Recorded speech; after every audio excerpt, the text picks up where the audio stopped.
The Science of Self-Realization by A.C. Bhaktivedanta Swami Prabhupada. Chapter 8 is called Reaching Life's Perfection. The first section is called The Human Form of Life is Meant for God Realization. People think that they are their own, that they don't serve anything, but they are trapped under these natural laws. And if they're natural laws, isn't there a natural lawgiver? Svatara Upanishad 6.8. Parasya saktir vividaeva sruyate.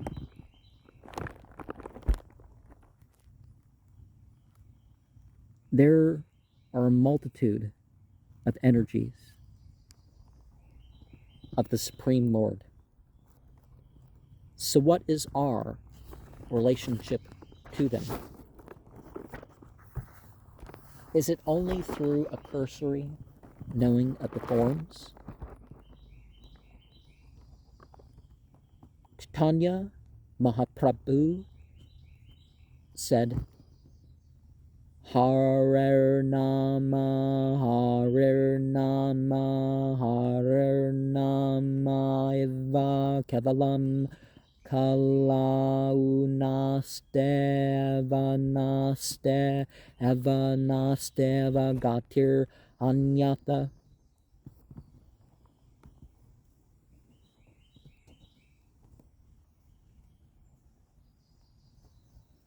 Not certainly, not certainly, not certainly.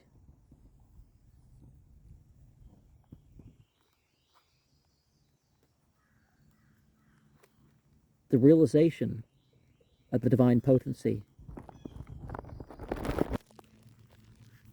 is through chanting about the divine potency.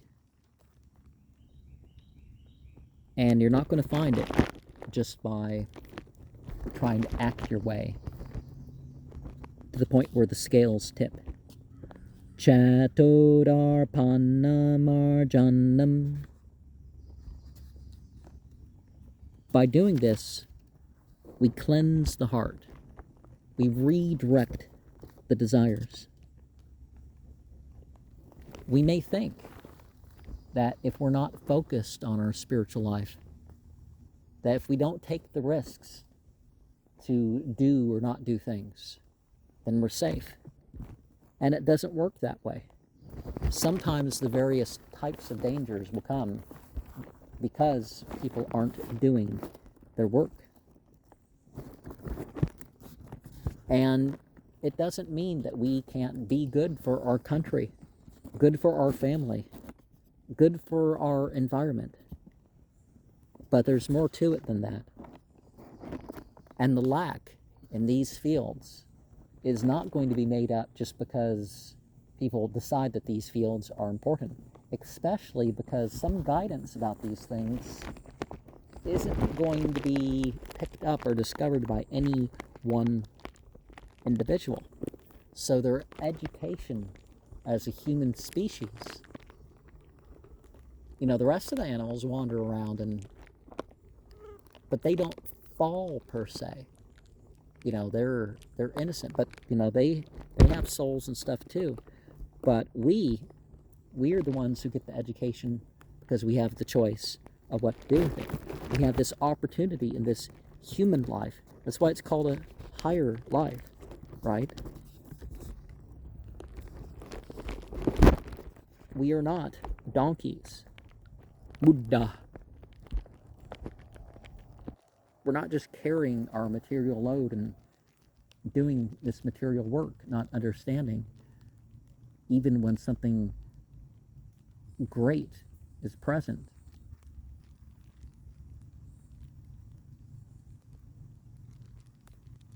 And if we break free from the Maya, from the Moha, then our operation in the material world doesn't come off as some bound thing. The highest love is the next section. And I've talked about this love and the 5 stages that you do find. I'm not sharing any of the books that have the list so far, I guess, on the channel, although I probably talked about some of them. The servant master love. So the rules of existence, if you can just say Lord to the ultimate causal, I'm going to do your will, that's higher than anything else that people are thinking about on a material or merely mental platform. And certainly our relationships of others, of being controlled and being the ones controlling, that becomes for divinity, because it becomes a manifestation of our relationship to divinity. And then we end up with the friend. We decide who our dear ones are because of their of the good and truth that they're a part of, or that we can share with them, etc., etc. And then there's the parent-child love. We can't always choose family so much, but our relationship with family is in that accord. And then there's the spousal, and then the socially inappropriate. And all these things, rather than skipping stages, it's like, I'll forget all that, I'm just going to be socially... I had a neighbor once that was like, obviously the more advanced is... I'm not saying that it's not more advanced, just be whatever, where you're skipping ethics entirely, that ethics are not the thing. You have to do some to get along in this world, and maybe to accomplish more in other more important stuff, but you sidestep that entirely. It's not about what's popular and what's not popular. But if you're not serving God, if you're not operating the divine principles and how you have control, then those rest of those things, and honestly, the level, for example, where you do exactly what you're told and nothing else, the prosaic level, you are more than liberated when you get to that point. But yeah, sure, it's good to have some ideas and some extras and some understanding to be a living book, but and whatever we can imagine, that's not deity either. And don't worry so much about changing your religion or finding the right religion. Religion is the whole package. So whatever you have of that relationship that regulates how you deal with all of creation, with the creator of even what's relatively causal, that's what adds up. That's the true social order. And a lot of people are going to turn to drugs to have experience. And yes, you don't just need an understanding of things. You need an experience too. What you actually need will come to you, or will happen, or you'll get the opportunity for it, right? But you don't need drugs or other, what people would call sins, or what in a moral sense would be a sin, to achieve these things. But sometimes it takes patience and retraining ourselves and all that sort of stuff. And so, one of the things that we need to do in the social order is to make it easier for people to become spiritual masters, to stay spiritual masters. That doesn't mean we all need to sit around and squalor while the creature comforts of the leaders are provided for, because that's definitely not what we're looking for either.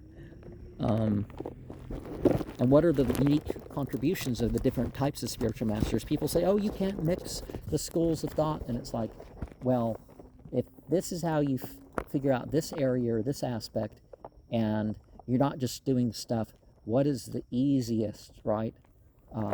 Maybe the easiest to accomplish the same thing, but yes, you can mix the schools of thought by referring to different things. That's part of the indication that we have when we have these different sages or sent ones or other sort of figures that we hear about, right? The Narada, Pancharatra, Harshikana, Harshikesa,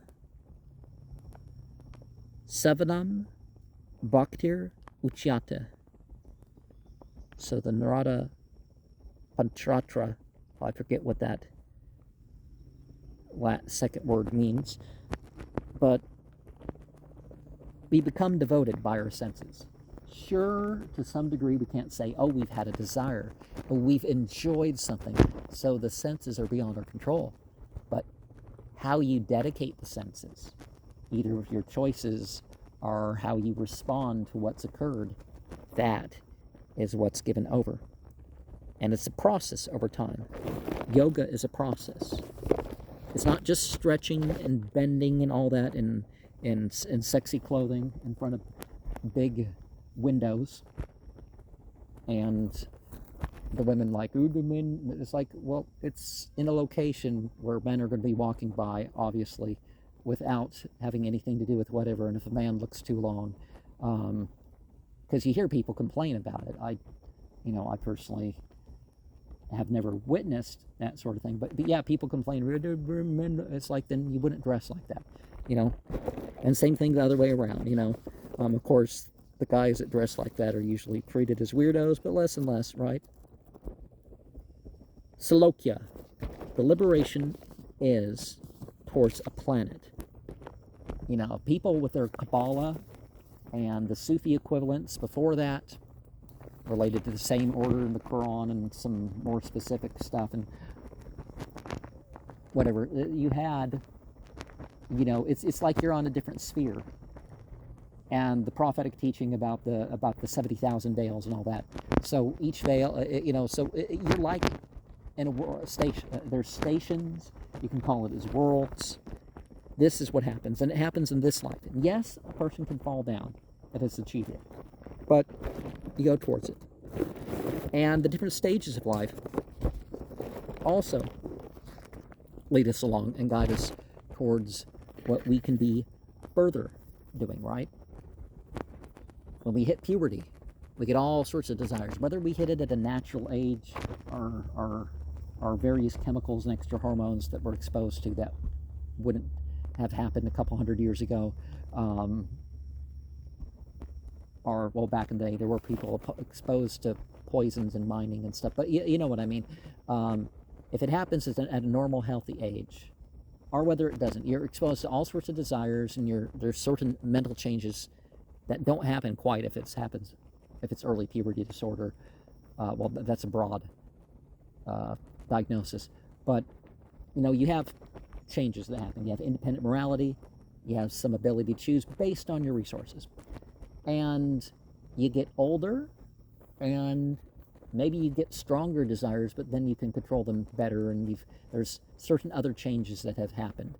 And then hormonally, you may start to decline, or actually you reach first you reach a peak, and then you reach a decline, and then some things do the final fusing in your head, and you're at 60, maybe even 70, and then you have this seventh and final stage of life.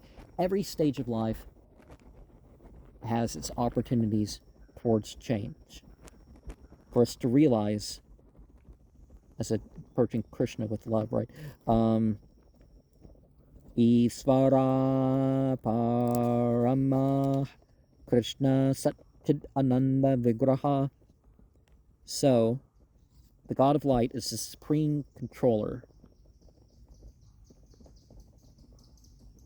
all knowledgeable, all blissful, and eternal. And through this connection, we may achieve some of the Vraja Vasis, the powers. But these powers are not just in that direction, right? We should focus on bhajana, the devotional service. And we're not just doing things on a sympathetic magic platform where we're like not where we're just, okay, here are material results that we need. Sure, let's pray and all that for what we need, or that we become content in whatever situation we happen to have. But the Bhagavad Gita 5:18-19. Vidya vinaya sampanne brahmane gavehastine sune cha eva svapake cha pandita samadarsena eha eva tairjita sargo yasham samye satitamana nirdosham ye saman brahma tasmad brahmanite sateta. And so you become a humble sage with true knowledge,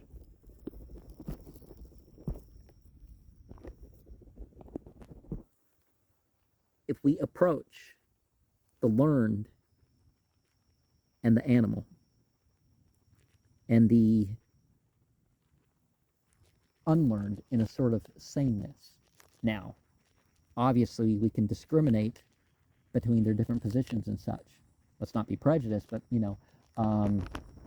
but the sameness, that we're looking for here, that way in which they are part, that they belong to Brahma, that they are situated in deity, is that our relationship to deity,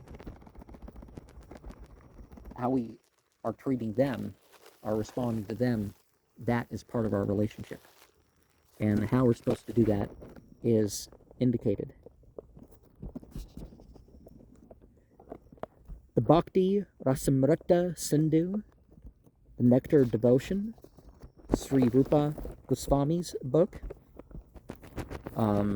is probably what the book that we're going to go over next in this series is based upon, right? It's to give us some sort of direction. And there's always going to be limit to the direction if a person is not like, well, here's the thing, right? So everything in this modern age, people are like, oh, we need modern prophets and all. We don't. There's enough methods and rules and stuff that will guide us spiritually through all these things. But we need to start, right? Aham Brahmasme. I'm spirit. I'm not this body. It matters whether or not I go to a place of worship or not, as much as I can worship everywhere. It matters what I renounce, or am I just renouncing the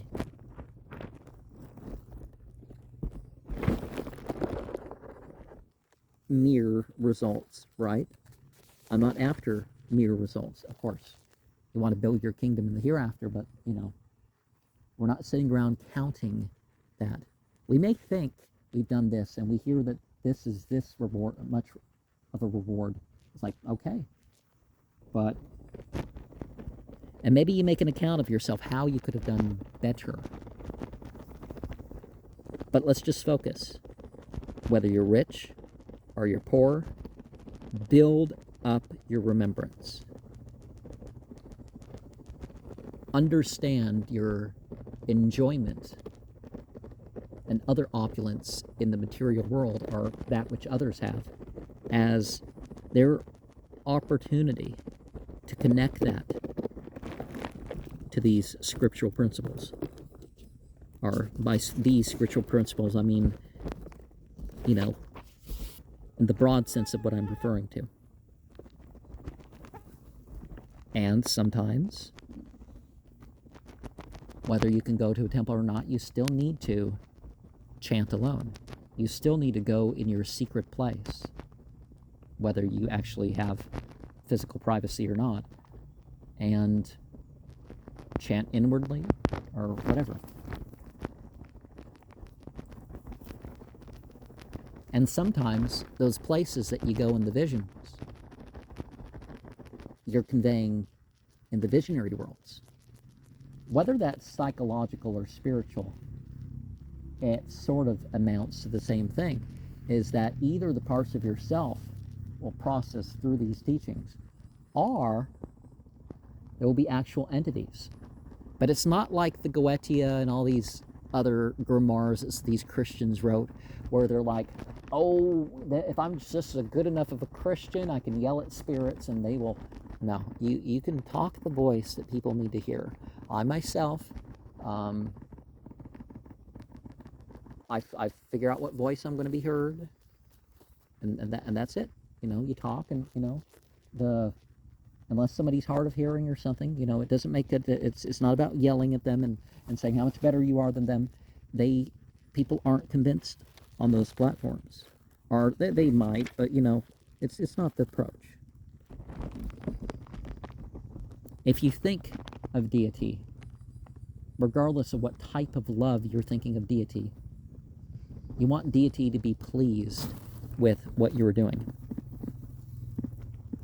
When you don't worry about glorifying yourself, your spiritual character will become effulgent, and your spiritual practices will build that up, and it can evoke certain physical and other actions. If what was sent always existed, and if we go beyond this material existence, therefore let's work in that way. And as much as deity is beyond,